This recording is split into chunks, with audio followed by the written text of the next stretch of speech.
For class 10 students, chapter 10 light. Yesterday I have explained all these ray diagrams. I hope you have drawn in your copy perfectly.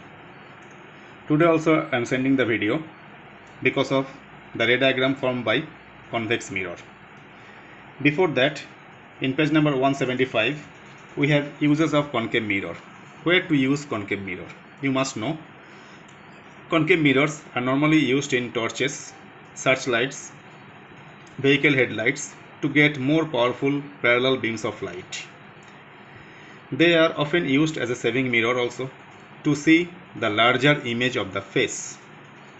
The dentist use concave mirrors to see large images of the teeth of the patient. Large concave mirrors are used to concentrate sunlight to produce heat in solar furnaces. So these uses, underline it properly and study well. That is uses of concave mirrors, which you had in class 8 also, 7 also. Now, image formed by convex mirror. Two images, number 1, number 2. Only these two you have to draw. This table also you have to prepare it. In first case, position of the object kept at infinity, and by the convex mirror, whatever image you will get, it will be always virtual and erect. In first case, image is forming at the focus, that is behind the mirror. Always for convex mirror, image will form on the other side. Highly diminished a point size in first case and virtual erect. Second case, we are keeping the object just at a finite distance, you can say. Whenever you are getting the image, it will be diminished, that is small, virtual erect definitely, and forming between P and F. So first you need to study this table, must. Then only two ray diagrams. Let us draw a convex mirror. Convex mirror, this outer portion is reflecting surface. Inner one is painted surface. As it is, this is your pole. Here to there is focus. Here to there is center of curvature. Make sure that this distance will be same whenever you are constructing. If you are maintaining 2 cm, then here to there 2 cm, here to there also 2 cm. Now C and F connect it and draw the principal axis.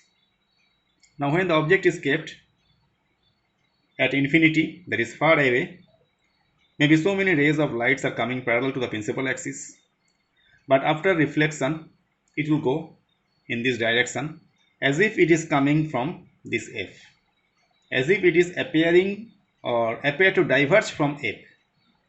Same thing here also, after reflection it is going away as if it is coming from this F point. Where the image is forming, image is point size, very small, we can't see the image because object was kept at infinity. Image is forming at focus, and that is behind the mirror, virtual erect. Now second case, when the object is kept between infinity and the pole, that means a bit finite distance, you can say, a bit closer. That was infinity only, this is a bit closer. When the rays of light is going parallel to principal axis, after reflection it will go away as if it is appearing to diverge from this F point. When the rays of light is going through the center of curvature, no reflection, it will come back on the same track. Here they are meeting each other, so here the image is forming. This is the object, image is forming behind the mirror between pole and focus, and image size is diminished, that is smaller, and virtual erect. Moreover, whenever the image is forming on the other side of the mirror, it will be always virtual and erect. So these two ray diagrams you have to draw. These two ray diagrams you have to draw today. This one and this one you have to draw today.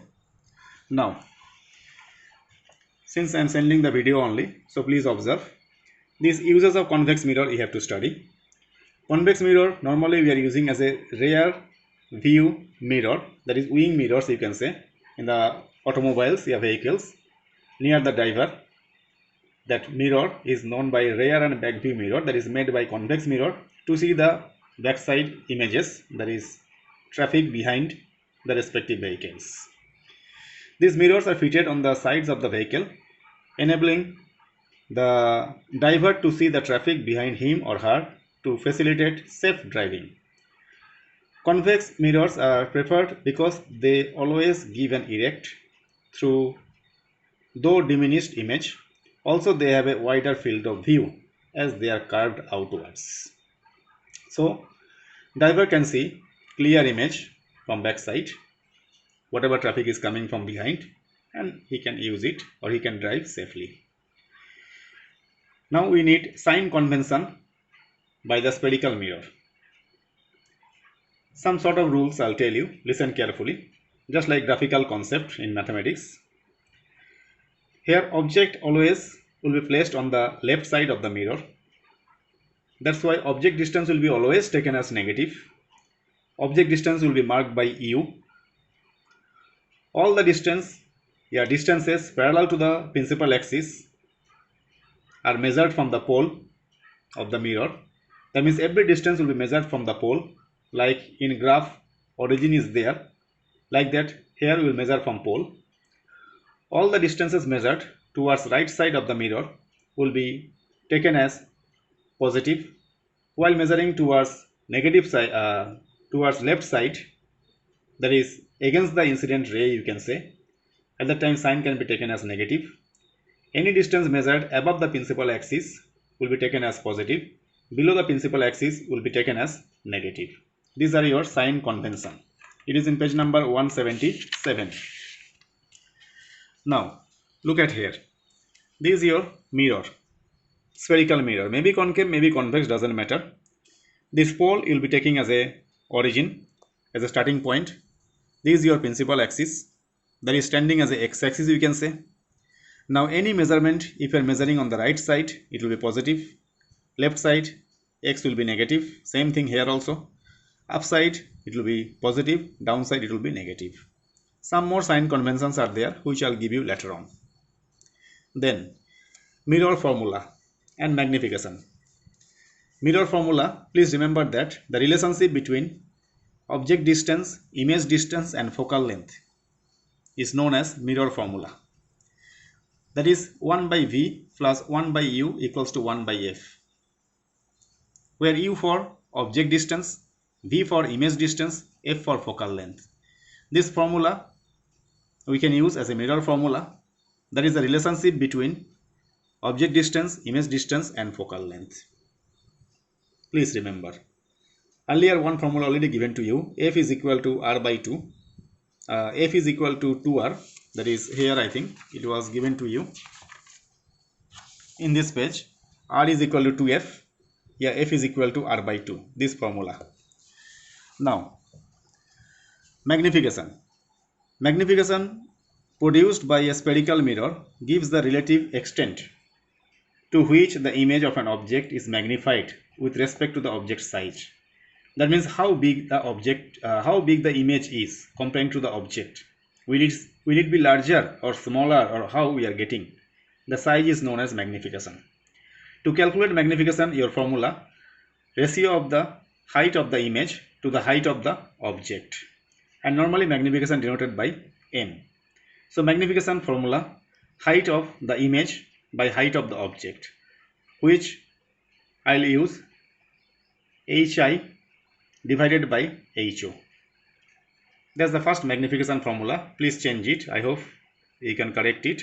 Hi by ho, because I'll be using this hi by ho.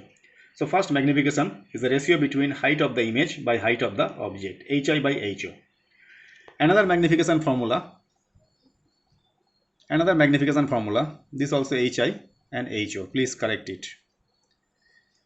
M is equal to minus v by u, where v is image distance, u is object distance. So whenever you want to know the size of the image, we need to use this magnification formula. So magnification can be expressed in terms of u and v also. Magnification can be expressed in terms of hi by ho also. So please change this one. Wherever h dash is written, you change by hi, that is height of the image, and ho means height of the object. Please correct it and prepare according to that. For today, this much only. With this, I'll conclude today. Bye.